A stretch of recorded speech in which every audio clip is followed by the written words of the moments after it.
She was sent to assassinate the Mafia king, but now he'll burn the world to protect her. A true story, full script. She never missed, not once. In almost 10 years of working in the shadows, she had completed every single job she was given, clean, quiet, and without a trace. Nobody knew her real name. Nobody was supposed to.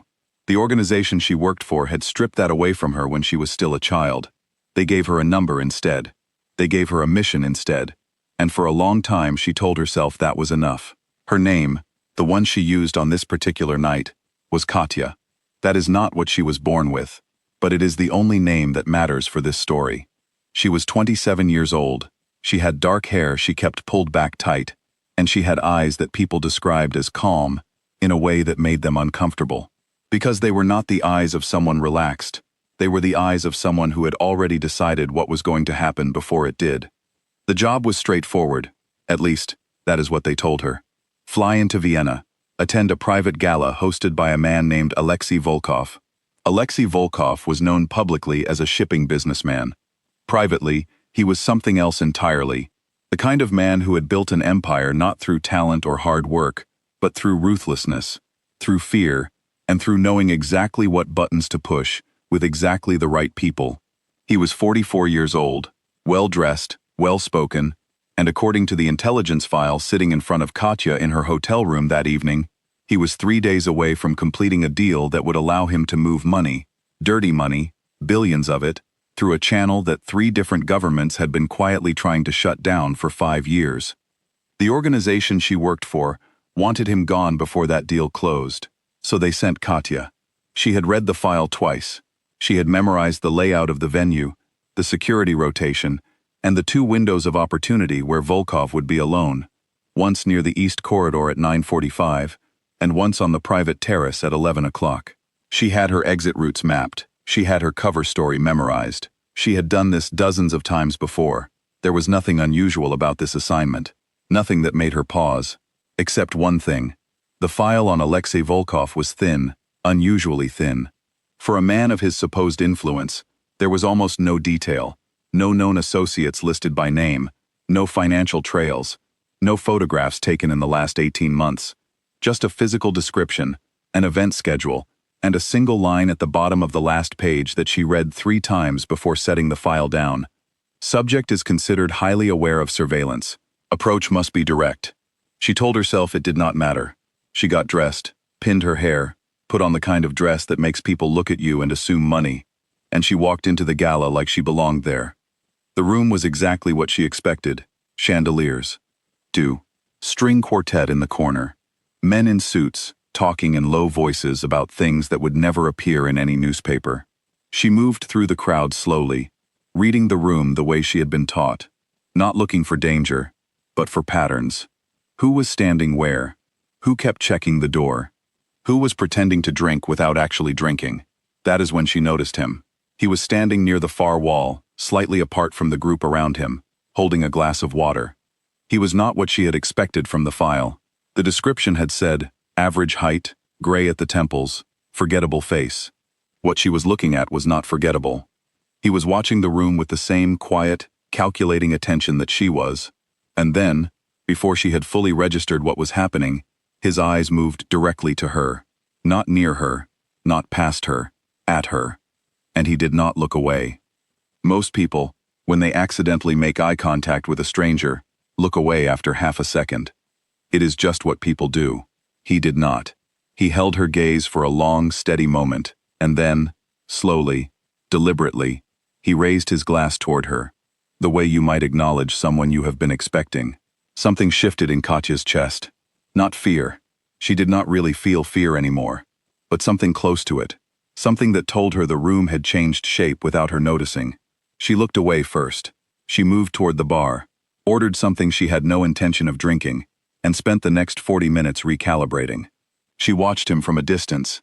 He worked the room the way experienced men do, never staying in one conversation too long, always angled slightly toward the nearest exit, always aware of where everyone else was. But twice more during those 40 minutes, she caught him looking at her, not with interest, not in the way men at events like this looked at women, with recognition. At 10:58, he excused himself from his group, and walked toward the terrace. Katya waited 90 seconds, then she followed. The terrace was quiet. Cold air, city lights below, no one else around. He was standing at the railing with his back to her. She moved quickly, professionally, the kind of speed that does not look like speed until it is over, but he turned around before she reached him. "I wondered which route you would take," he said.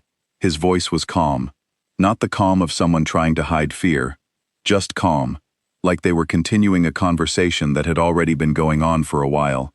"I assumed the East Corridor at 9:45. You are more patient than I expected." Katya stopped. "Your organization sent you here to do something," he continued. And he still had not moved, still had not raised his hands, was just standing there looking at her with those steady eyes. "But I want you to do something for me, before you decide anything. I want you to look at your exit routes." She did not want to. Every instinct she had said keep your eyes on the target, but something in his voice, not pleading, not threatening, just very certain, made her glance toward the terrace door. It was blocked. Not obviously, but a man had appeared in the doorway, one of the gala staff by the look of him, positioned in a way that was just slightly too deliberate to be accidental. She looked toward the fire escape at the far end. 2 more people. She had not seen them arrive. "Those are not my people," Volkov said quietly. "Those are yours." The cold she felt then was not the night air.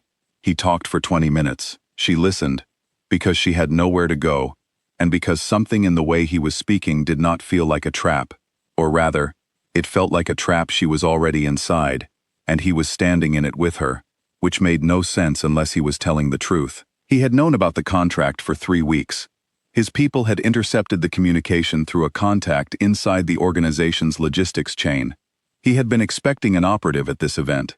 He had not known it would be her specifically, but he had known the profile, someone young, experienced, completely controlled by the people above them, someone the organization would not lose much sleep over if the job went wrong. "They did not send you to remove me," he said. "Or not only that, they sent you because someone inside my network has been feeding information to your organization for 8 months, and that person arranged this contract specifically so that I would find a body tonight and believe it was a message. But the body was always going to be yours." Katya said nothing. She was running the logic. It held. "I have evidence," he said, "not just of what they planned for tonight, of what they are, what they have been doing for years, the children they recruit, the people they discard.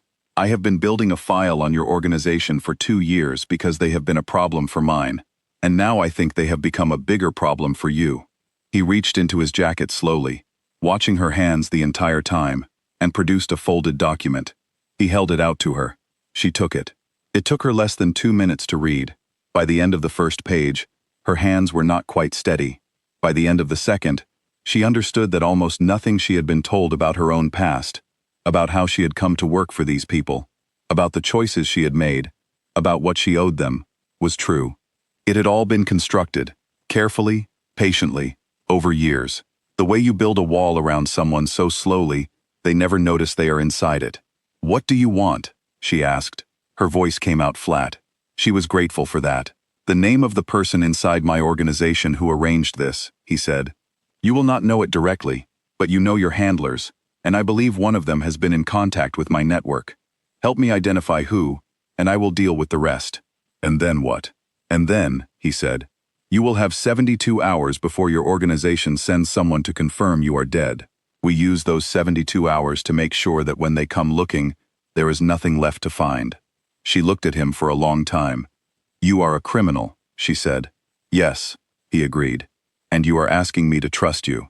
"I am asking you to look at your options and choose the one that keeps you alive," he said. "Trust is a separate question. You can decide about that later." She thought about the file. She thought about the wall. She thought about the 9-year-old girl who had been told she was being saved, and the 27-year-old woman who had only just understood what she had been saved for. "All right," she said. "What happened over the next 3 days is the part of this story that is difficult to explain in simple terms, because the weapons involved were not the kind you can see or hold. They were information. They were financial records. They were phone logs and payment histories, and the names of people who had spent years believing they were invisible.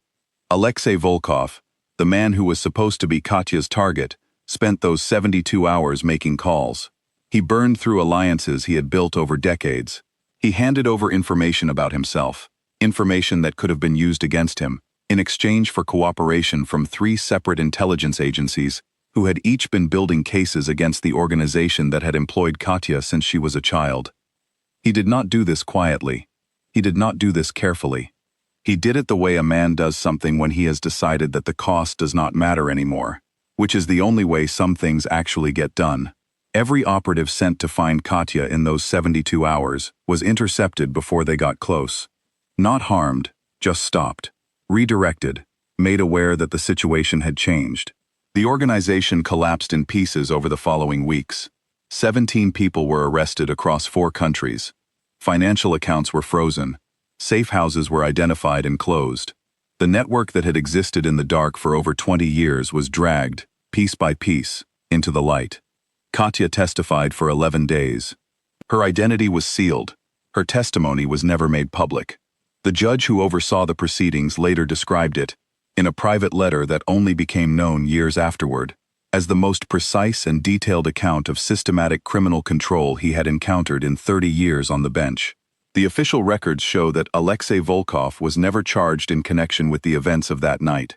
The cooperation agreement his lawyers negotiated was described by legal observers as extraordinary, the kind of arrangement that only happens when what someone is offering is worth more than what they have done. There is a single line in a Europol summary from that period, later partially redacted, that reads, "Primary protected witness, transferred to secure location at personal request. V confirmed departure same date and destination." Nobody in any official capacity has commented on what that line means. Nobody has been asked to. What this story is really about is not the crime, or the contracts, or the organizations that move through the world without leaving fingerprints. It is about a woman who was handed to a system before she was old enough to understand what systems do to people. It is about the moment she was finally given, for the first time in her life, an actual choice.